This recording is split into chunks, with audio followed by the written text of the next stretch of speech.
the next session today focuses on the future of influencer campaigns. What can brands do to make the most of their influencer communities?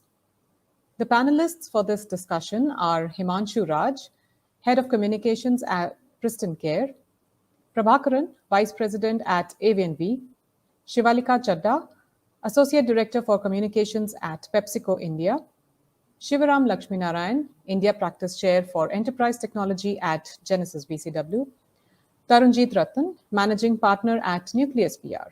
And moderating the panel today is Sunanda Rao-Erdem, Founder and CEO at Seraphim Communications. Over to you now, Sunanda, and all the panelists. Looking forward to this discussion. Thank you, Anubhuti. It's really a nice and pleasant afternoon today, and welcome to all our panelists. So our topic today is future of influencer campaigns, what brands can do to make the most of their influencer communities. And at the onset, I would really like to kind of, take the discussion from our previous panel forward and ask the panelists, within the last decade, influencer campaigns have evolved into one of the most powerful tools for any visibility efforts, be it in the sphere of B2B campaigns, B2C campaigns, conglomerates, organizations, individuals. I would like to have some opening comments from each of the panelists, and I would like to start with Prabhakaran about what you feel about the current trends. Hey, thank you, Sunanda. Good afternoon, everyone. Very excited to be here and talk to all of you here.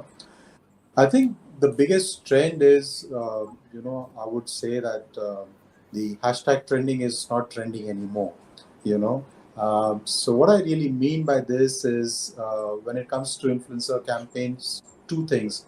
One is the quality of influencers is kind of changing, right? Back in the day when it kind of really started, I think the focus was largely about how many followers you have, what is the kind of reach that you can promise. But that is kind of quickly shifting. Today, brands are more interested on influencers, whether you want to call them as micro-influencers, nano-influencers, whatever be the terminology.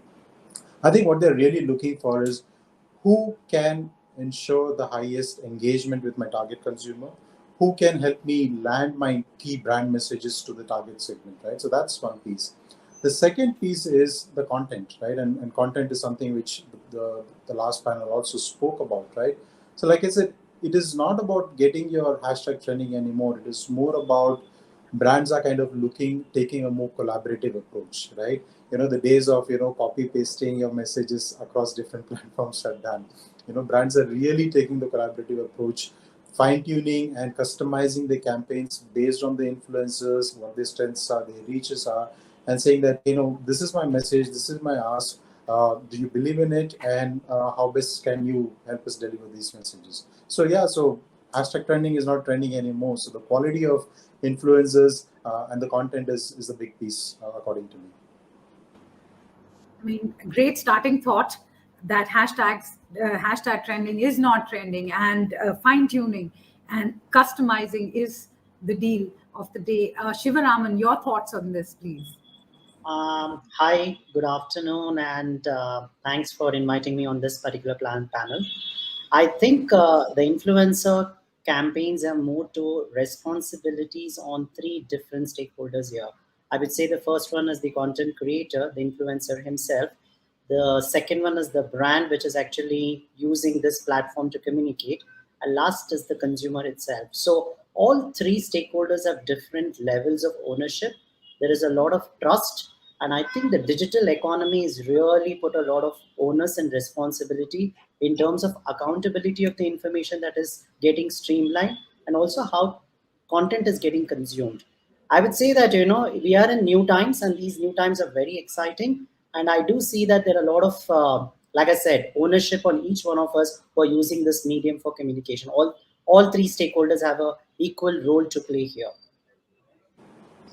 So the holy trinity of the influencers and the brand and the consumer takes equal precedence and equal importance over the content and and how you're actually absorbing or disseminating content.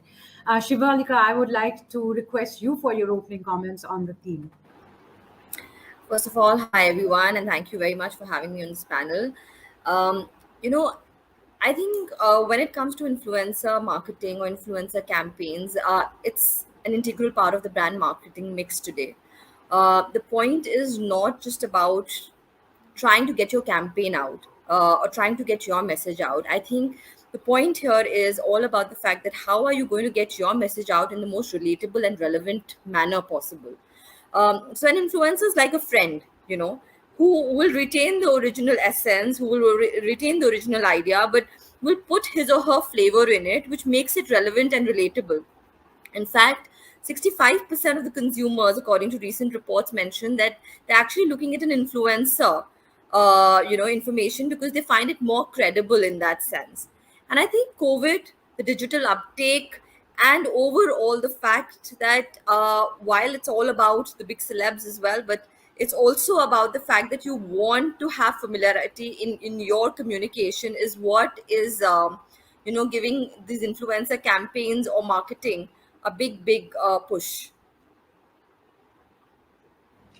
Great thought. I mean, of course, relevance and relatability along with familiarity of content.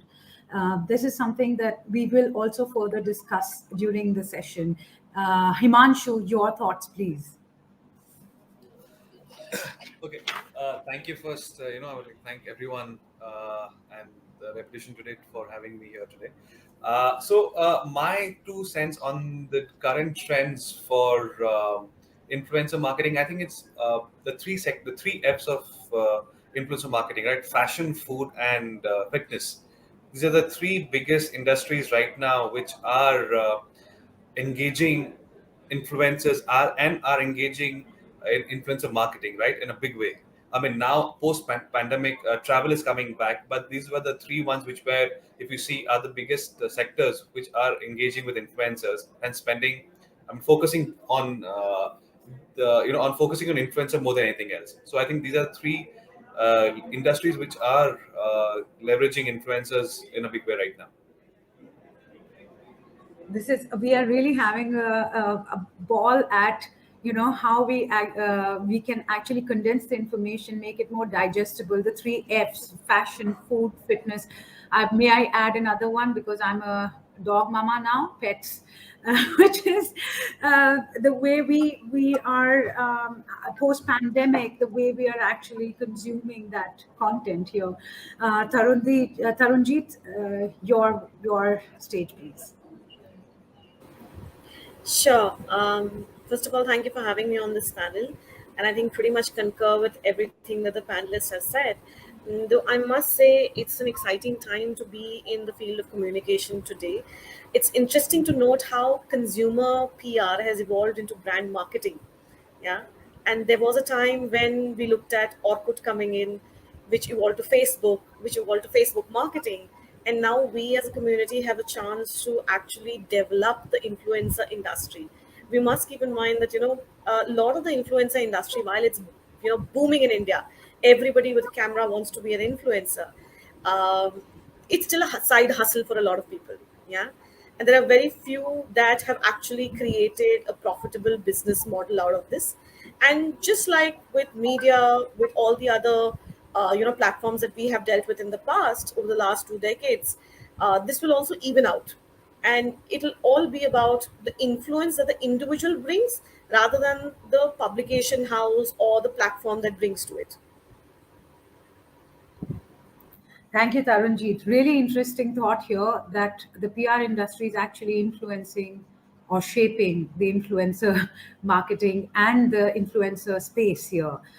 Great thought, great beginnings. I would like to actually now open the panel for a cross discussion on content. And my first, thought on this whole credibility part of it, and content and credibility. We really have to see how to actually balance credibility with content.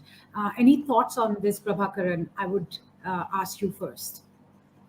It's a great question because uh, content and credibility is interlinked. I as an influencer can stand in front of camera or churn up few words, copy paste from somewhere, right, and just put it out, right? And let's say if I have 1 million followers, and before people will really see me through that, hey, this guy is bluffing. He's absolutely clueless about this, right? Just to add to what Himanshu was talking about, fashion, food, lifestyle, etc. The other thing which you're seeing today is about finance, right? If you log on to Twitter, everybody is a finance expert. Everybody is dishing out, telling you investment advisories, etc., right? And you just know it. Some of it they're just kind of bluffing through. Maybe they just read some report somewhere and just kind of passing it out as a credible piece of information. So your content will show you whether you're a subject matter expert or not, right? So if you're an influencer, it is assumed that you're a subject matter expert, right? I mean, especially things with finance and investments and even high-end purchases, etc., right? So content therefore becomes extremely important, right? You got to make sure that what you're saying is credible, and it also has to be transparent. If you have a personal interest, so let's say, again, I'm taking a simple example of finance, this thing. If you're saying, hey, invest in XYZ stock, and if you have interest in that, you better be transparent about it and say that, hey, yes, I do have stakes in this game in that sense. So content and credibility kind of really go hand in hand in that sense. But I'd also, if I may add, when we talk about content, it's also about the relevance of the content to the niche that they are catering to, right? While an actor or a publication house can report on multiple things and look at playing multiple roles, why not influencers? Yeah, if there is an influencer who can make a connect with the niche that they're serving with to, let's say, crypto, then they might as well just crypto it up. You have influencers like Chadha, Lily Singh, Niharika, and they are my top versatile lifestyle influencers on my list. They can probably pretty much take anything and create a niche out of it that becomes entertaining for their audience, and it doesn't look like a force fit, right? The moment you try making a force fit out of it, you lose credibility. This is like probably a financial publication reporting on a celebrity interview. Unless the celebrity interview is talking about the business of money, the business Yeah. of films, doesn't make sense. You lose credibility there itself. True. I mean, Tarunjeet has hit the nail on the head.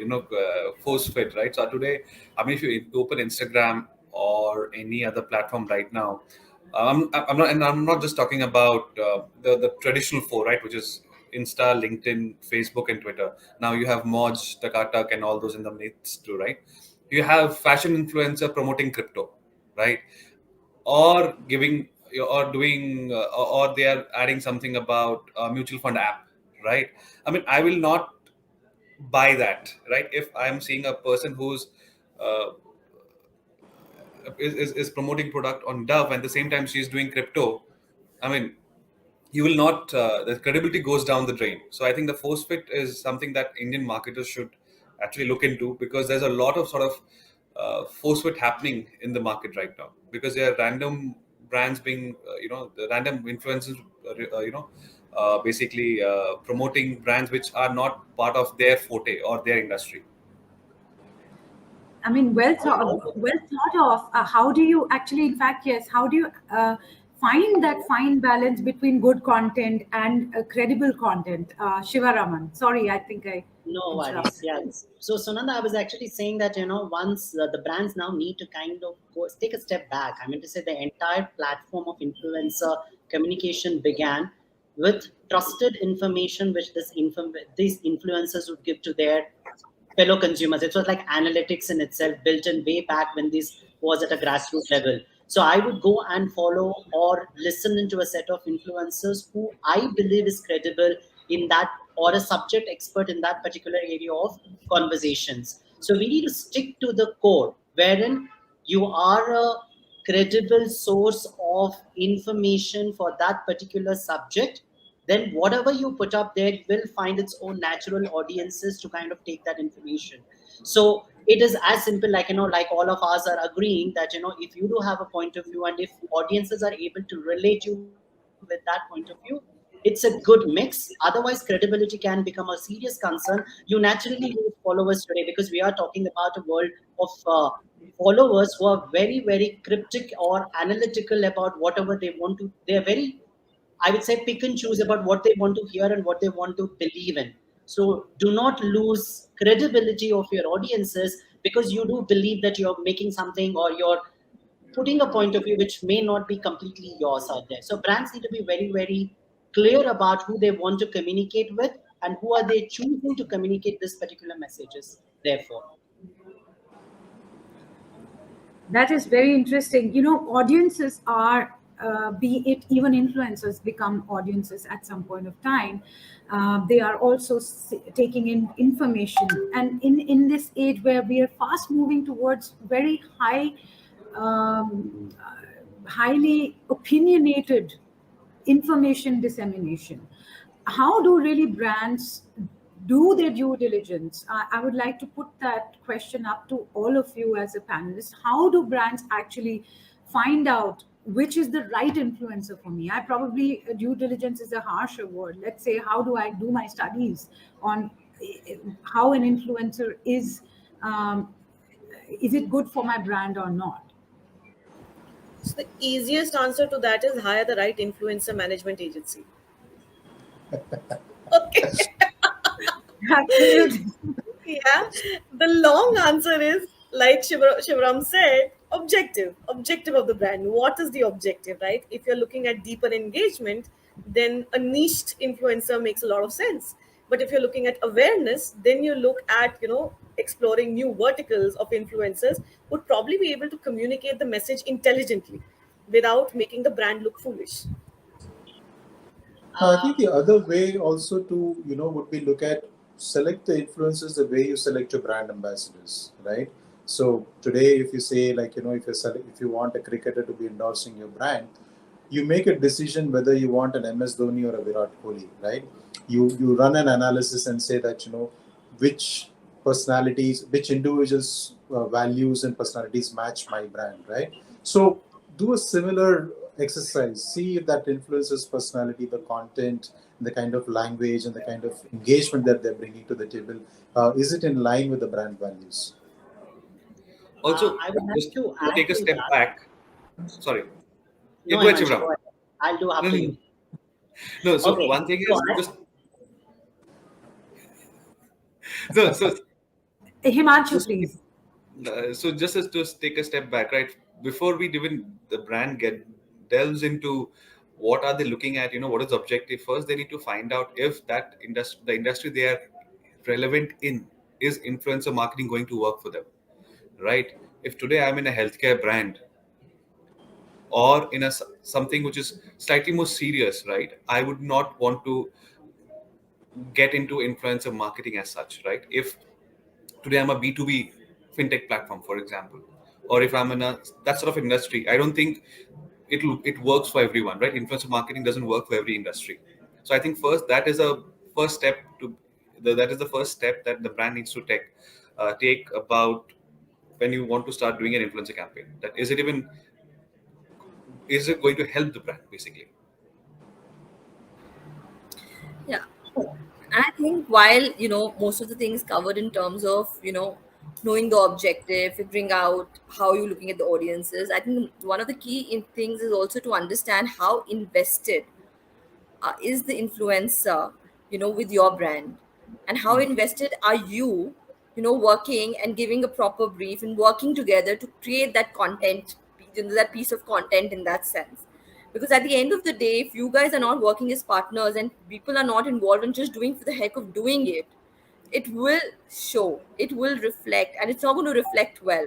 So I think that is very important. So, while the platform, while the content, while the objective, the audiences, the engagement, the matrix is all there, I think the keenness and the synergies of the individual and the brand in that sense of working together and investing time is equally very, very important, because that's exactly what you're going to see on that screen, on that platform, and it's going to come out really well. The consumers are very smart today. Yeah. Yeah, I mean, I it's like, would are you doing it because it's a cool thing to do? Absolutely. Because it's a strategic priority for the brand. Yeah. No, absolutely. We've been talking a little bit about, how what brands can do. I would like to get your perspective because every one of us, we are in some way or the other involved directly, be it through influencer management or even consumers of influencer campaigns. How do you look at it from the influencer's perspective? How they remain relevant to how do they struggle actually to remain relevant to the constant need of reinventing themselves? What learnings or what is your would you like to share some experiences, be it from the way of examples of how good influencer how a good influencer campaign can be conducted, but from the perspective of an influencer themselves as well?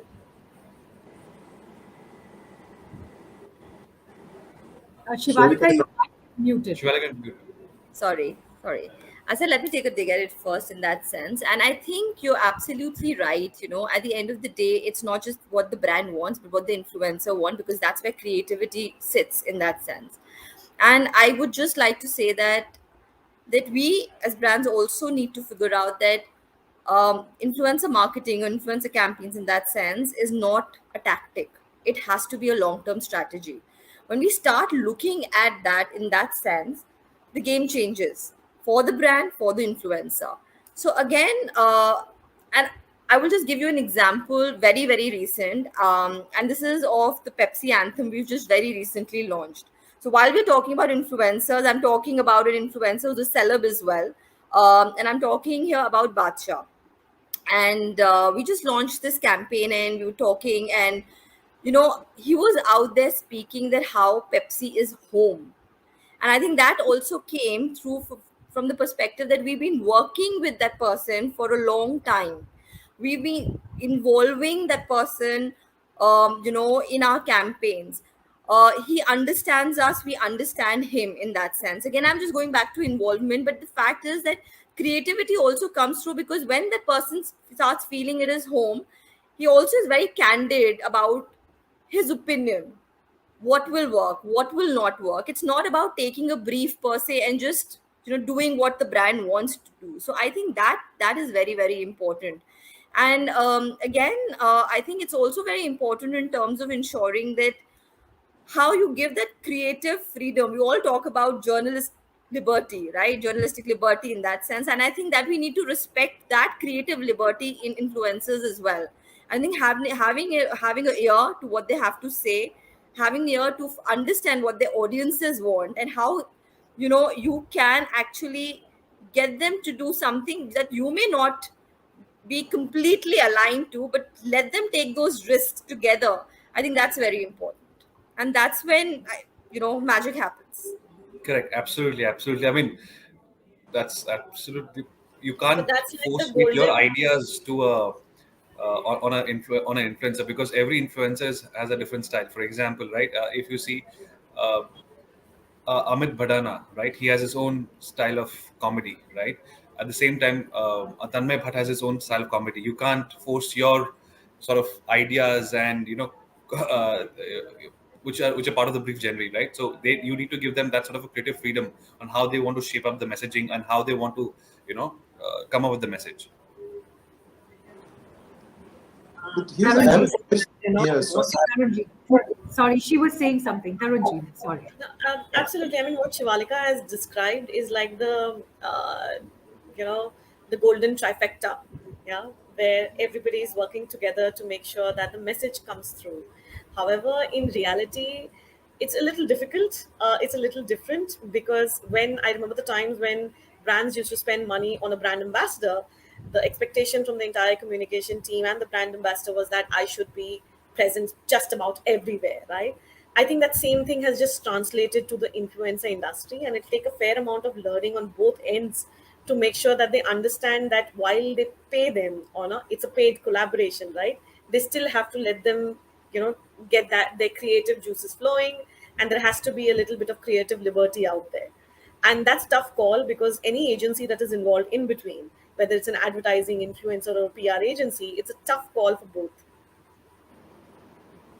No, that is something that a fine balance has to be found there. Prabhakaran, you were saying something.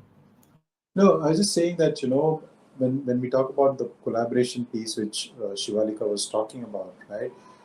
So it's, we need to be a little careful in the sense that, yeah, I mean, when you have a slightly a celebrity or a large influencer, then it kind of works, right? But when it is, let us say, let's say a cat B or a cat A kind of influencer, right? How do you manage the collaboration piece, right? Because you still want the brand message to kind of land the way you want it to land in that sense, right? So, like Tarunjeet said, it's a bit tricky also, right? So I think that's going to be an interesting piece for brands.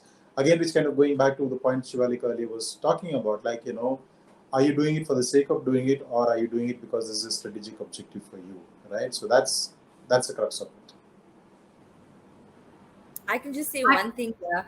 Sorry, I can just say one thing. We all have to make our mistakes and learn. And that's how this is going to change. Because believe you me, and I'm not going to name anyone, but there was a certain campaign that we were doing, and we were just looking at, the content that was created by ex influencers and not cat C influencers in that sense. And again, as individuals, everybody has opinion, and we were looking at like, maza nahi aaya, but we let it go. There was a space, and the influencer said, no, I guarantee you this will work. You have to trust me. And we actually said, okay, we trust you, we let it go. And that actually got the maximum engagement. So sometimes it's just about, like I said, taking risks and also understanding what is going to work. So for example, when we are working with a lot of micro influencers in that sense, it's also understanding what strategy works. And that's why also we've also made, we've learned during that journey that sometimes videos may not work, statics work very beautifully, because the quality is a little different in that sense. So I would just suggest to everyone, take risks. Yes, that is something very pertinent here, that when we are actually looking at, we cannot guarantee, even from a client perspective or from a brand perspective.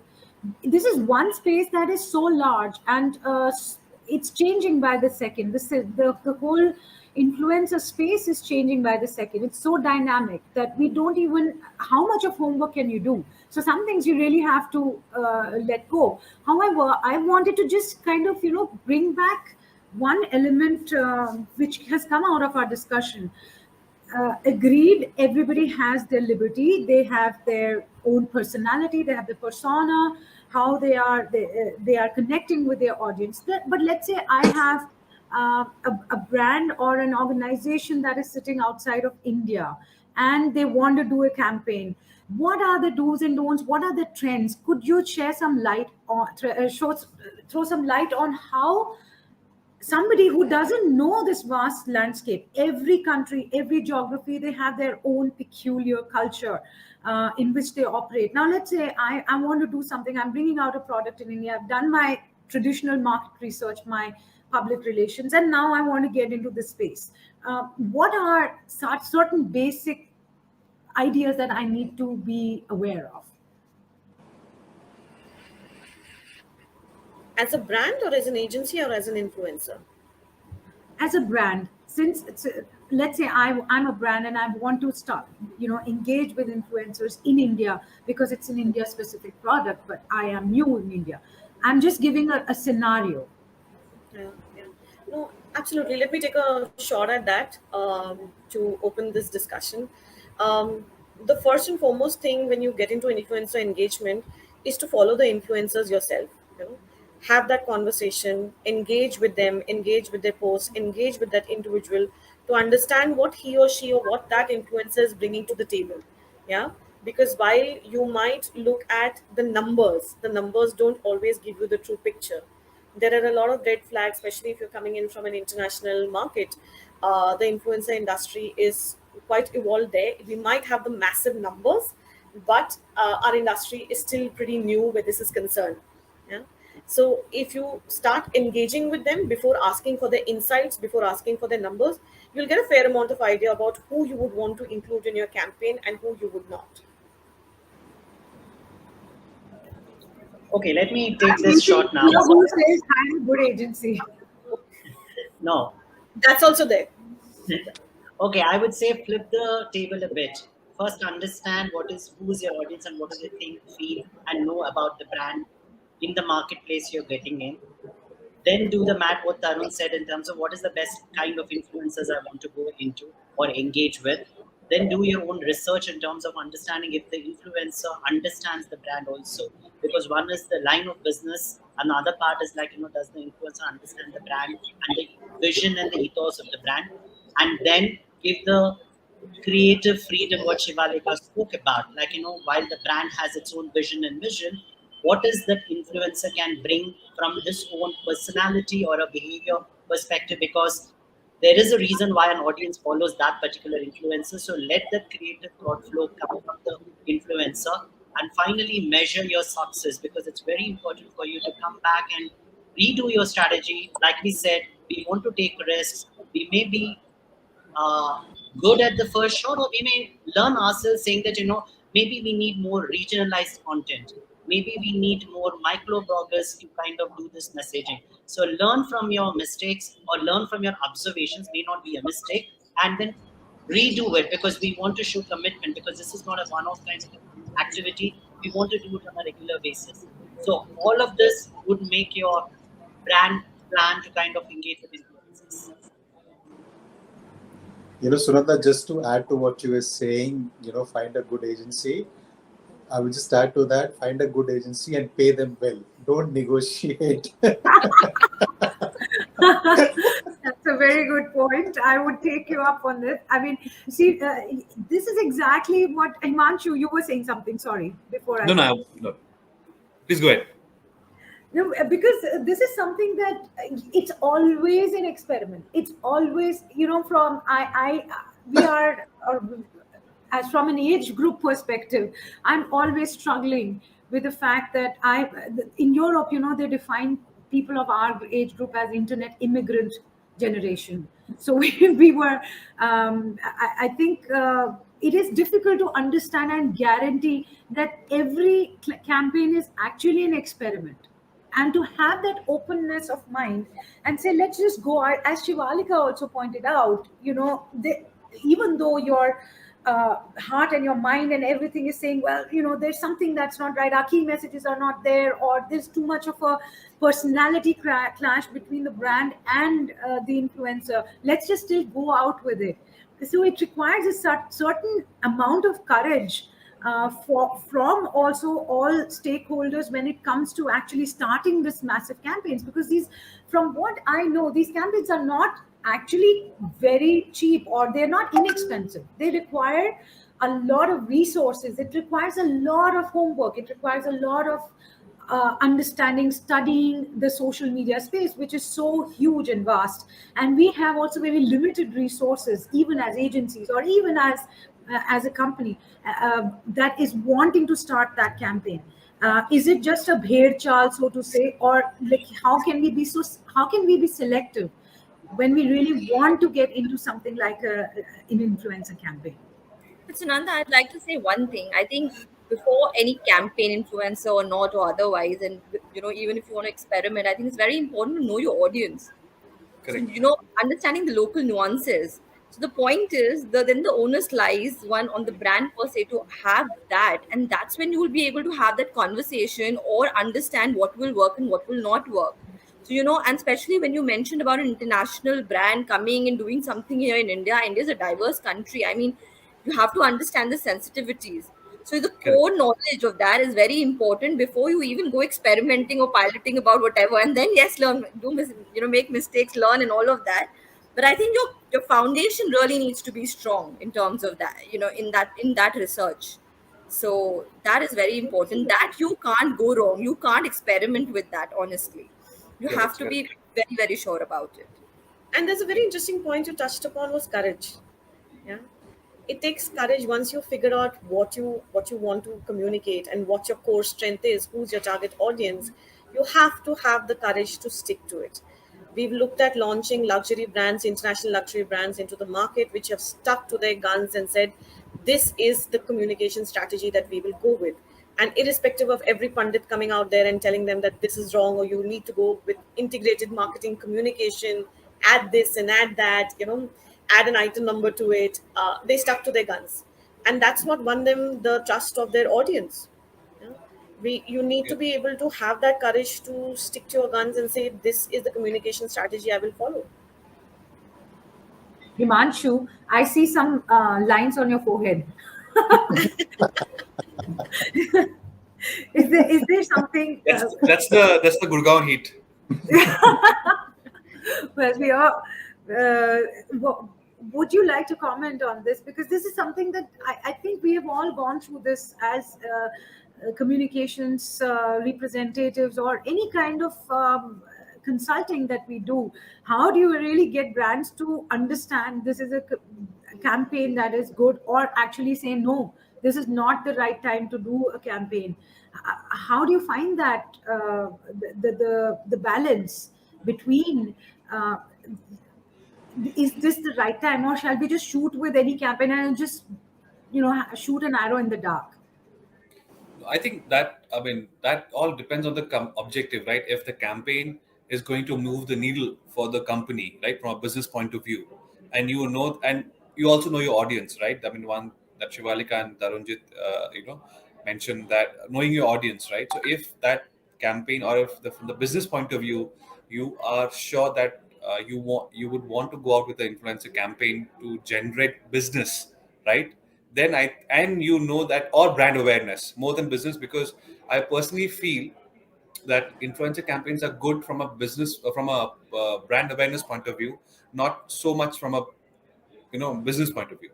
Like if I want to see how much of a CAC or conversion it is, the global, I think the global range is around 2 to 4%, but generally we don't go get more than like 0.1, 0.2, or 0.3%, right?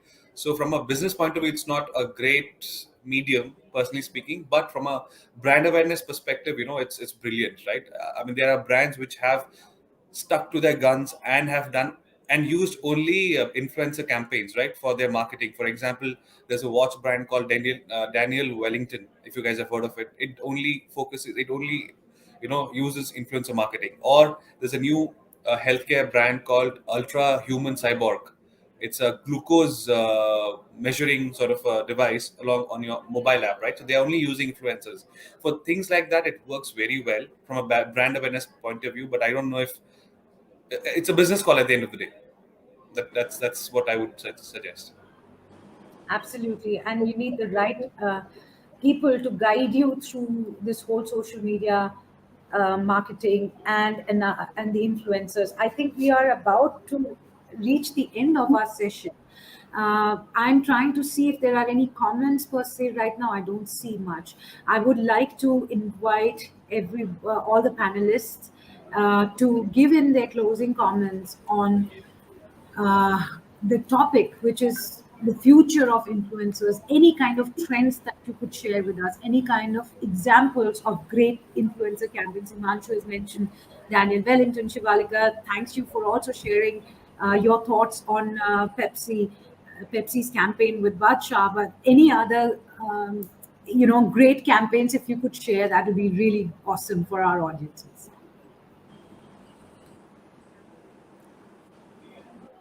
I think I'll Prabhakaran, you want to go first? Sorry, my fault. Prabhakaran, No. please. That's okay. No, I was just going to say, what the more than the campaign overall, just to kind of, since we're kind of closing, and the topic of what the future of influencer campaign, I think the simple answer is going to be, it will be what Elon Musk wants us to be, right?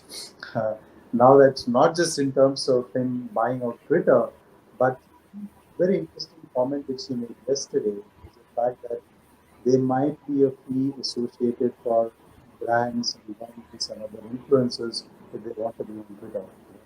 So I think that we'll have to see how it really pans out, but that's going to be a very, very interesting development, right? So if brands, etc., they have to pay to be part of these influencers or to be part of these platforms, etc., that completely changes the game, how brands will kind of approach social media marketing overall. But then again, kind of goes back to the original point which we discussed. You still have to define a strategic goal that you have out of this. Only when you have a strategic goal clearly defined, and you have lots of courage that you'll be able to serve. Thank you, Prabhakaran. This is quite interesting. I mean, just a thought which we have not actually discussed about is when brands have to pay to use these platforms. I'm sorry, I think your voice was a little dim. Shivaraman, your thoughts, please. I would say that it is a creator economy going forward, and with the digital being real and happening, it is a lot of digital natives who are going to be coming onto this particular forum, like a platform. It becomes even more important for us to kind of understand how we are going to use, how brands are going to use to communicate this particular platform of communication. And I would say every brand is now thinking very seriously in terms of making it part of their integral communication strategy. So it is, I would say, very interesting times ahead. India is leapfrogging in terms of the trends in which it's capitalizing in terms of the communication platforms brands are utilizing today. I would say that it's going to be very interesting for both influencers and the brands to reach their end audiences in a much more creative fashion. I think this is a platform in which they can actually use creativity to the maximum. At the same time, get the audience attention to the fullest, unlike the other platforms which are tried and tested and already evolved in its own way. I would say that we need to use this platform consciously and responsibly so that we are able to communicate well with our audiences out there. So it's a yin and yang between the creativity and the expectations that are there from the brand. Shivalika, your comments, please. So I think the future of influencer marketing for me is two things. One, a lot more collabs coming, a lot of more collabs coming, because I think what we've right now seen is a lot of influencers individually talking to consumers, and what we're seeing is when people are coming together, and especially people who have different backgrounds, people are liking that. So that's variety in that sense. So that's definitely that.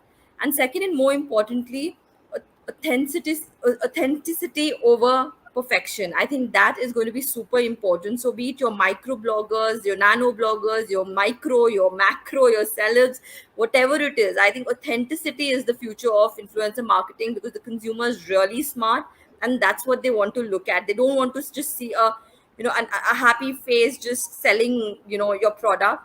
They want to see the real thing, and that's why they're endorsing these people. So authenticity over perfection is what I'm going to say again and again.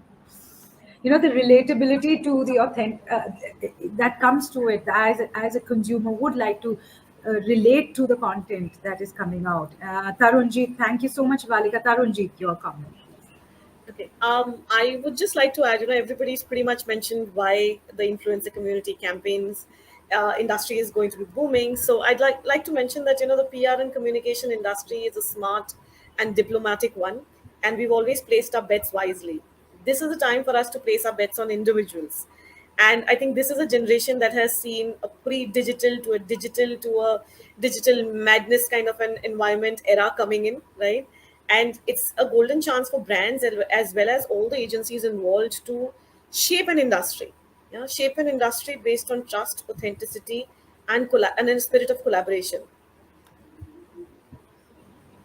Thank you so much, Tarunjeet. And I think we're Himanshu, your closing comment, please. Thank you. My closing comments is my closing comment would be influencer marketing is a important part of the marketing strategy, right? But before you decide to get into it or be a part of the trend, right, or you said the bait chart, right, brand should first do a sort of a soul searching, that if it's important for them or it's made for them, right? Because it might not be the right sort of a marketing strategy for them as well. So I think Absolutely. soul searching is very important before you take a step. So yeah, so I think first is the brands need to find out if that is something that they want to do.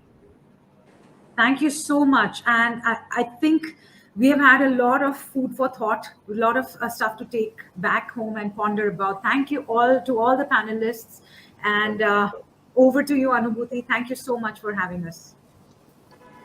Thank you, Sunanda, for that well-crafted discussion. I think 45 minutes don't do justice to it, but lots of takeaways from all the panelists here. Thank you, Himanshu, Prabhakaran, Shivalika, Shivaram, and Tarunjeet.